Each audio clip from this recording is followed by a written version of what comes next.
What if everything you're spending money on right now is making you poorer? Not poorer in small ways, poorer in ways that will take you years to recover from. And the worst part? You probably don't even realize it's happening. Every single day, millions of people are draining their finances to project an image that impresses people they barely know, with money they haven't saved, on things that lose value the moment they buy them. In the next 14 minutes, I'm going to show you exactly what the obsession with looking successful is costing you in real numbers, why your brain is wired to keep falling for it, and the specific steps you can take starting today to redirect that money toward actual financial freedom. Here's a question worth sitting with. Where did your idea of what a successful person looks like come from? Think about it. A luxury car in the driveway. The latest designer outfit. Business class flights posted on social media. A penthouse apartment in the city. These images are everywhere, and over time they've become the unofficial scorecard most people use to measure financial achievement. But that scorecard is deeply misleading. Thomas Stanley, author of the landmark book, The Millionaire Next Door, spent decades studying actual wealthy households in America. His findings were shocking to most people. The majority of genuine millionaires drive average cars, live in middle-class neighborhoods, shop at ordinary stores, and avoid drawing attention to their net worth. The individuals who project the most wealth publicly are, in many cases, the ones carrying the most financial stress privately. And this isn't a small gap we're talking about. Stanley found that many people with high visible lifestyles, flashy cars, designer wardrobes, luxury apartments, had a net worth that was actually lower than people earning significantly less but living modestly. The appearance of wealth was being funded by debt, not by assets. That is a crucial distinction that most people never pause to consider. This matters because it exposes a fundamental confusion between net worth and net image. Net worth is what you own minus what you owe. Net image is the story your lifestyle tells other people. These two things are not the same, and chasing one while ignoring the other is a recipe for financial disaster. Think about the people in your own life. The colleague who always has the newest phone. The neighbor with the brand new car every 2 years. The friend who seems to eat at expensive restaurants every weekend. You have no idea what their bank account looks like. You have no idea what their debt situation is. You are seeing the front of a stage, not the back. And yet, without realizing it, their lifestyle is quietly setting a standard your brain is measuring itself against.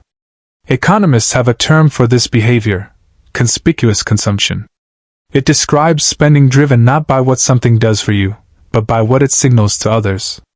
And in the age of social media, conspicuous consumption has never been more expensive or more normalized. Now let's move away from theory and get into the actual financial damage, because this is where things get uncomfortable. The average monthly payment on a financed luxury or near-luxury vehicle sits between $600 and $900. Stretch that across a 60-month loan term and you're looking at $54,000 in payments alone, before insurance, fuel, servicing, and depreciation are factored in. A vehicle depreciates roughly 20% in its first year and up to 60% over 5 years. You are financing an asset that is shrinking in value every single day while the interest on your loan is growing. A reliable second-hand car costing $12,000 to $15,000 gets you from one place to another just as effectively. The difference in cost? That money, invested consistently over 10 years in an index fund with average market returns, could grow into 6 figures. The car gets you to work. The investment builds the life you actually want outside of work.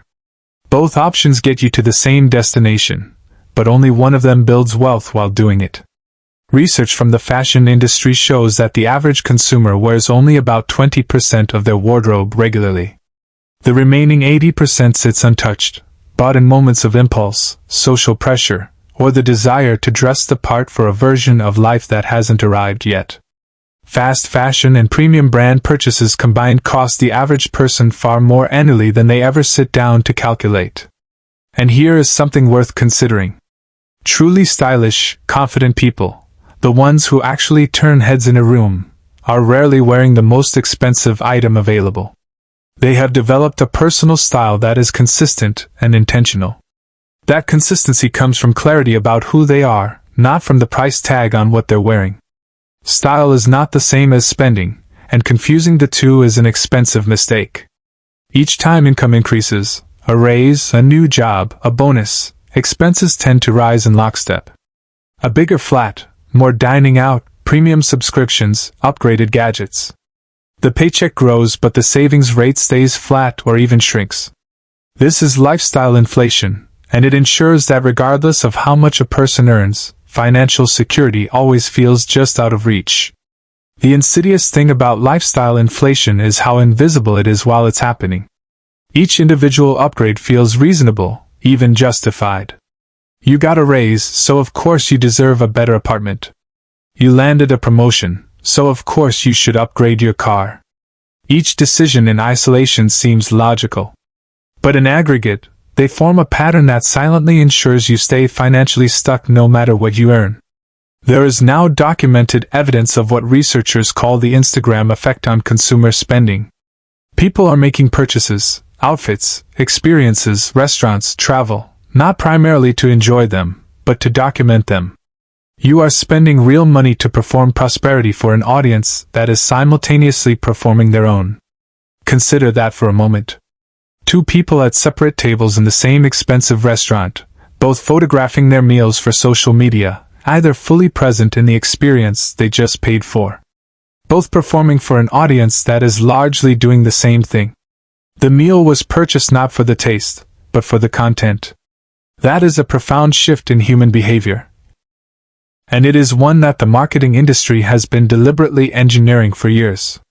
Add these categories together honestly, and for a large portion of working adults, between 30% and 50% of monthly take-home pay is going toward maintaining an image rather than building a future. Understanding why this happens is not about making excuses. It's about gaining enough self-awareness to interrupt the cycle. Human beings are hardwired for social comparison. Psychologist Leon Festinger identified this in his social comparison theory. We instinctively measure our progress, status, and value against the people around us. In a primal setting, this was a survival mechanism. In the modern world, with social media amplifying everyone's highlight reel 24 hours a day, it has become a financial liability. Your brain cannot easily distinguish between genuine achievement in someone else's life and a carefully curated post designed to project it. Both trigger the same internal pressure to keep pace, to not fall behind, to close the gap. What makes this particularly difficult is that the people you're comparing yourself to are also comparing themselves to someone else. There is no finish line in social comparison. Every time you reach the level you were aiming for, a new benchmark appears just ahead. This is not a character flaw. It is a feature of how the human mind works. But understanding that it has no natural endpoint is the first step toward opting out of the race entirely. Then there is the Diderot effect, named after the French philosopher Denis Diderot, who once received a beautiful new dressing gown as a gift. Rather than feeling pleased, he suddenly found everything else in his home shabby by comparison. He replaced his desk, his chairs, his artwork, one after another, until he had spent far beyond his means trying to achieve a sense of coherence that the original gift had disrupted. One upgrade leads to another. One luxury purchase creates a new baseline. And the new baseline demands everything around it rise to match. This cascading effect is responsible for an enormous amount of unnecessary spending that people struggle to explain or justify after the fact. Recognizing these mechanisms does not make a person immune to them. But it creates a pause, a moment of conscious awareness between the impulse and the action, which is where financial decisions are actually won or lost. So what does the alternative actually look like in practice? Pull up your bank statements from the last 3 months. Go line by line and mark every transaction that was motivated primarily by how it would make you appear to others rather than the genuine value it added to your life. Total that figure. For most people this exercise is genuinely sobering, and that discomfort is productive. It turns an abstract problem into a concrete number you can do something about. Once you have that number, don't immediately try to eliminate everything at once. That approach tends to fail because it feels like deprivation, and deprivation creates psychological resistance. Instead, Pick the single largest image-driven expense on that list and redirect just that one amount towards savings or debt repayment for 90 days. One change, sustained consistently, tends to build the confidence and momentum to tackle the next one. Write down, physically, not mentally, what financial security means to you on your own terms. Not a version borrowed from social media or shaped by comparison to colleagues. Your version. Perhaps it is 6 months of expenses sitting in an emergency fund. Perhaps it is clearing a specific debt. Perhaps it is reaching a savings milestone that means you could walk away from a job you dislike without panic. That personal target becomes your filter for every spending decision going forward. When you have a vivid personal definition of what you're building toward, the pull of status spending weakens considerably. It becomes easier to pass on the expensive purchase not because you're denying yourself something, but because you're choosing something better instead. The frame shifts from sacrifice to strategy. For any non-essential purchase above a threshold you set, whether that is $50 or $100, enforce a mandatory 48-hour waiting period before completing the transaction. The majority of status-driven purchases dissolve entirely within that window.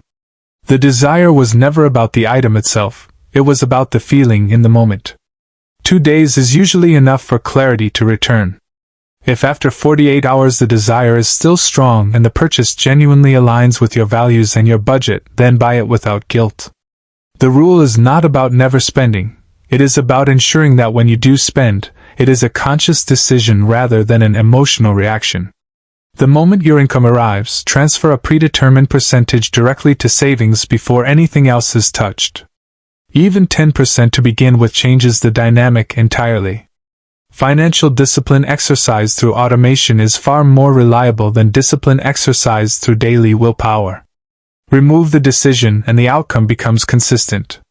Over time, as your expenses reduce and your income grows, that percentage can increase. People who reach genuine financial independence rarely got there through a single dramatic change. They got there through small, automated, consistent behaviors compounding over years. The system does the work so that you don't have to rely on motivation that fluctuates. The genuinely wealthy spend heavily on things that photograph poorly. Emergency reserves. Index fund contributions. Skills development. Physical health. Long-term education. None of these make compelling social media content, but every one of them compounds over time into the kind of security and freedom that no depreciating luxury item can provide. There is a version of your life 5 years from now where every financial decision you made in the intervening years went toward the image, the car, the outfits, the experiences curated for an audience. And there is another version where those same decisions went toward the foundation. Both versions cost roughly the same amount of money.